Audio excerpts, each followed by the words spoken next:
Menurut Ril ini banyak filsuf yang jatuh ke dalam kekeliruan kategori fungsi filsafat untuk analisis kekeliruan kategori. Dari situ kawan-kawan ada kiranya 5 definisi pokok dari filsafat. Jadi filsafat punya definisi pokok dan beberapa definisi atau sudut pandang dan beberapa tokoh tentang filsafat. Definisi pokok. Assalamualaikum warahmatullahi wabarakatuh. Salam sejahtera untuk kita semua.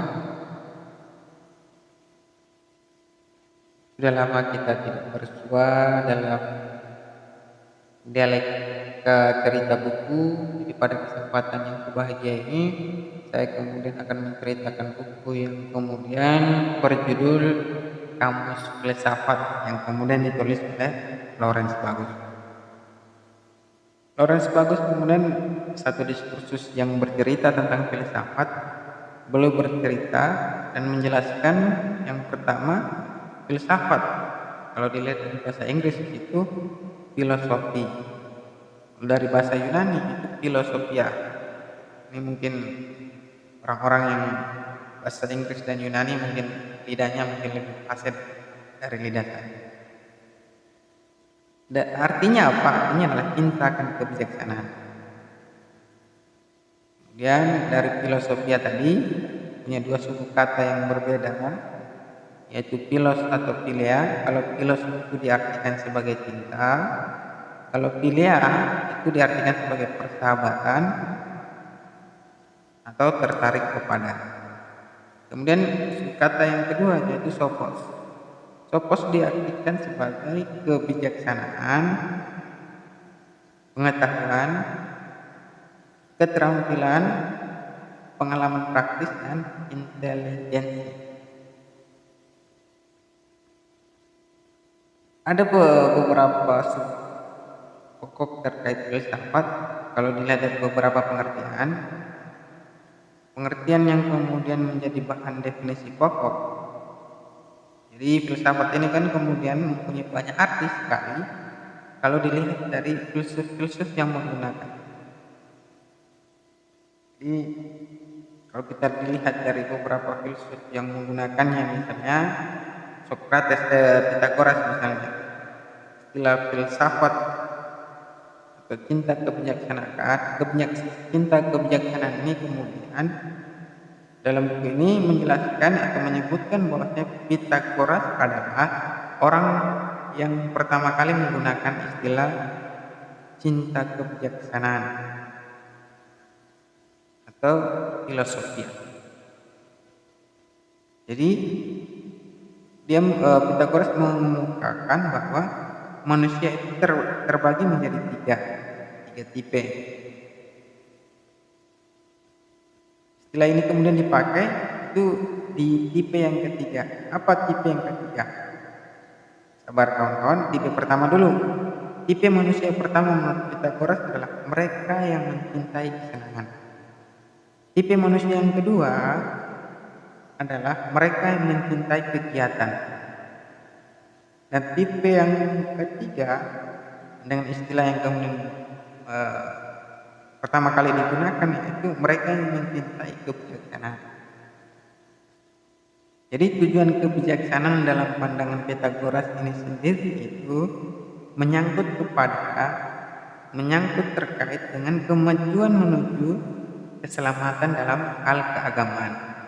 Jadi mencintai kebijaksanaan atau tujuan kebijaksanaan yang dimaksud dalam pandangannya Pythagoras itu menyangkut menuju apa? Keselamatan dalam hal keagamaan.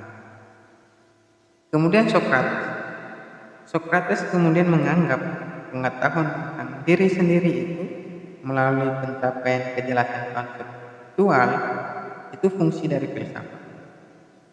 Ada Plato, itu objek filsafat ialah penemuan kenyataan atau kebenaran mutlak. Atau keduanya sama dalam pandangannya. Lewat apa? Lewat dialektika. Itu Plato. Ada Aristoteles kemudian mengetengahkan bahwa filsafat itu berurusan dengan penelitian sebab-sebab dan prinsip-prinsip segala sesuatu. Dalam arti ini, Aristoteles menjelaskan bahwa filsafat kelihatannya identik dengan totalitas pengetahuan manusia.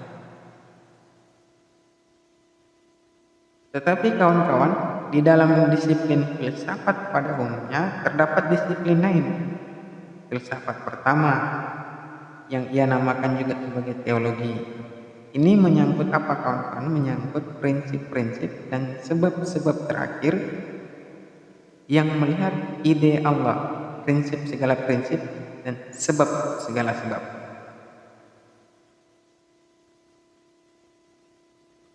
Kalau dilihat dalam pemikiran Yunani kuno, pernah filsafat dibuat praktis. Misal filsuf dari Kiren, Hegesias misalnya, yang berkeyakinan apa? Yang berkeyakinan bahwasanya filsafat itu berfungsi mengajarkan cara menghindari penderitaan. Banyak misalnya kaum Epikurean menganut pandangan yang sama, atau kaum Stoa yang menganggap perolehan ketentraman batin sebagai tujuan filsafat. Atau kita lihat ada Neoplatonisme yang percaya bahwa tujuan filsafat ialah dengan bersekutu dengan yang ilahi. Kemudian kita maju di abad pertengahan misalnya. Selama abad pertengahan ini, filsafat dianggap mengganggu kehidupan iman, kecuali kalau diabdikan kepada teologi. Di iman mesti mendahului akal. Dengan demikian, teologi membawa kita kepada titik di mana akal tidak lagi berfungsi. Ini kalau dilihat tentang abad pertengahan misalnya. Kemudian menurut Descartes misalnya,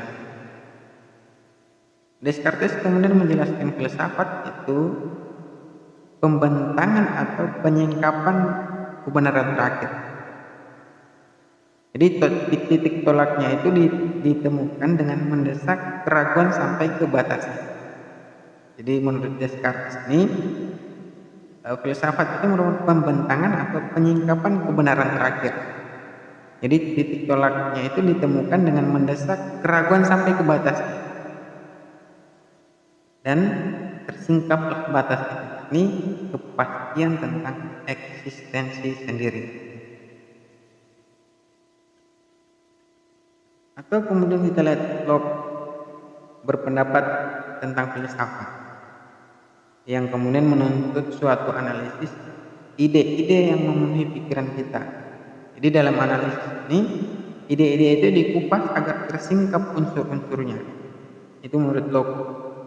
Atau Saint-Simon yang meyakini bahwa filsafat itu menjadi alat pengharmonisan dunia. Saint-Simon dia yakin kalau filsafat itu alat untuk apa? Mengharmonisasikan dunia. Atau kita lihat Hegel yang berpendapat bahwa filsafat itu bertugas mendedukasi kategori-kategori. Apa maksudnya? Maksudnya dari Hegel ini adalah ide-ide pokok untuk penafsiran hakikat semua hal. Jadi dalam filsafat menurut Hegel, melalui sejarahnya menghadirkan kebenaran mutlak dalam bentuk yang mutlak. Itu Hegel. Kalau misal kita lihat Nietzsche, kalau Nietzsche yakin misi pribadinya adalah berfilsafat dengan palu. Itu Nietzsche. Yang misi pribadinya adalah berfilsafat dengan palu. Jadi menurut Nietzsche ini, menghilangkan pengertian-pengertian yang sudah usang dalam dirinya merupakan kebaikan yang positif. Itu Nietzsche. Yang baginya menghilangkan pengertian yang sudah usang dalam dirinya itu satu kebaikan yang positif. Atau kita lihat Husserl memahami filsafat sebagai apa? Sebagai analisis fenomenologis yang dimaksudkan untuk menemukan esensi-esensi di dalam pengalaman. itu Husserl. Ada juga kemudian kalau kita lihat ada Bergson yang mengutarakan bahwa filsafat itu pada pokoknya merupakan disiplin intuitif. Sebab apa? Sebab akal itu memfalsifikasikan kenyataan. Jadi kendati demikian, kalau dinamisme intuisi diberikan peranan sentral, Bergson kemudian mengatakan kentarlah hakikat statistikal akan berguna dalam memperkirakan apa yang akan dicapai secara intuitif. Itu Bergson. Jadi ada juga pada Casher. Pada hebatnya Casseril menganggap bahwa filsafat itu bertugas menelusuri perkembangan bentuk simbolis dalam semua bidang pemikiran sebagai ungkapan kemanusiaan. Itu hebatnya Casseril. Ada juga sudut pandang dari Sklik yang menemukan dua tugas untuk filsafat. Tugas yang pertama itu eksplorasi logika ilmu pengetahuan, dan kedua permurnian bahasa filosofis. Ada juga C.D. Broad yang membedakan antara filsafat spekulatif dan filsafat kritis. Jadi C.D. Broad ini sendiri kemudian, jadi filsafat sendiri itu bertugas menguraikan banyak alternatif bagi problem-problem pokok. Jadi memberi sumbangan kepada bidang filsafat kritis misalnya. Atau hemat Heidegger, di mana filsafat itu bertujuan menemukan kembali makna being. Itu suatu warisan yang menurut Heidegger ini dianut oleh filsafat Yunani kuno dulu. Jadi tujuan dari filsafat menurut Heidegger itu menemukan kembali makna being, suatu warisan yang kemudian menurut Hegel itu suatu aliran yang kemudian dianut oleh filsafat Yunani kuno dulu. Ada juga kemudian Wittgenstein yang pada awalnya memandang filsafat sebagai analisis yang tidak terlalu penting, mirip dengan pernyataan John Wisdom bahwa filsafat adalah penyakit yang disembuhkan. Tapi kemudian Wittgenstein ini kemudian melihat bahwa filsafat ini mempunyai peranan dalam menganalisis kelompok-kelompok konsep. Beliau sudah sadar kelihatannya, sehingga punya sudut pandang berbeda dan melihat bahwasanya filsafat itu punya peranan dalam menganalisis kelompok-kelompok konsep. Dan terakhir ada Rilke yang melihat fungsi filsafat sebagai analisis kekeliruan kategori.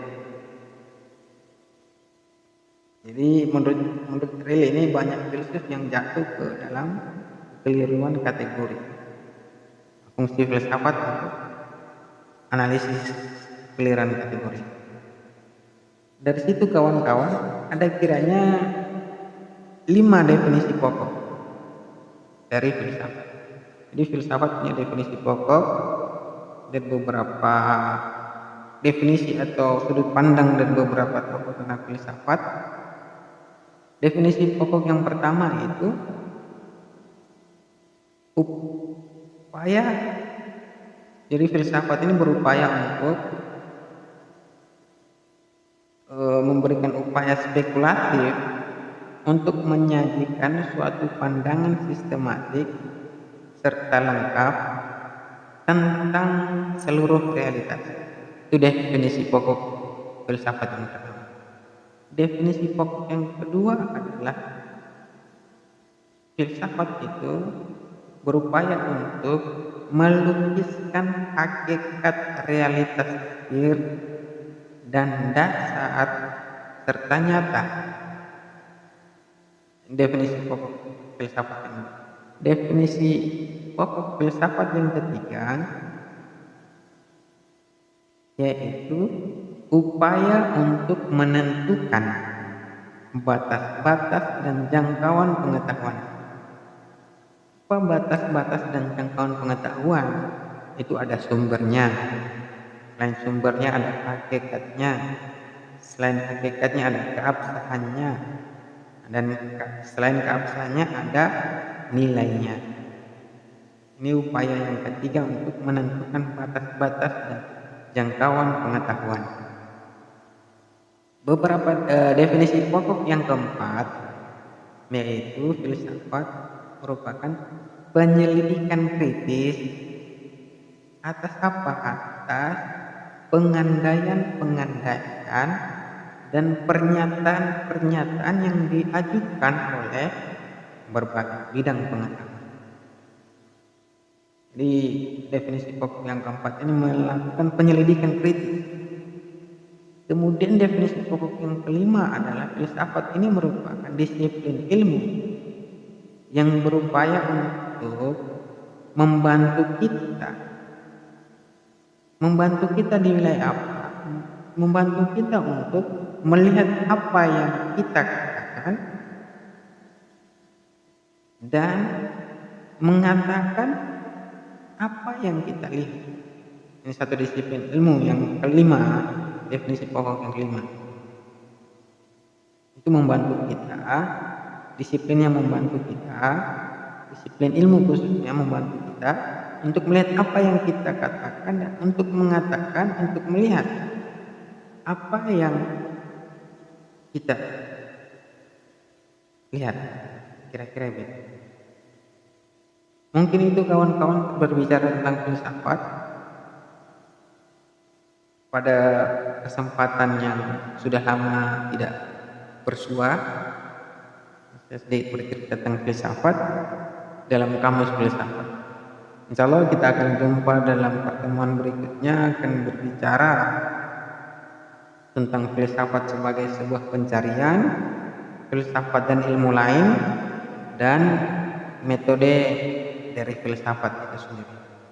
Akhir kata, mohon maaf jika banyak salah kata, keliruan, dan pastinya berbicara filsafat tidak hanya sebatas pada kesempatan kali ini saja. Banyak sekali materi-materi dan semakin kawan-kawan membacanya, maka akan kawan-kawan sadar bahwasanya semakin banyak yang masih kita belum tidak tahu, masih banyak yang belum kita ketahui. Maka dari itu jangan kemudian berhenti semangatnya untuk mencari tahu, karena asal muasal pengetahuan ketika rasa keraguan atau rasa ingin tahu itu hadir untuk mencari tahu. Itu saja, lagi-lagi akhir kata, billahi bistabil haq fastabil qurab. Dengan cinta saya ada, dengan ketiada cinta saya tiada. Assalamualaikum warahmatullahi wabarakatuh.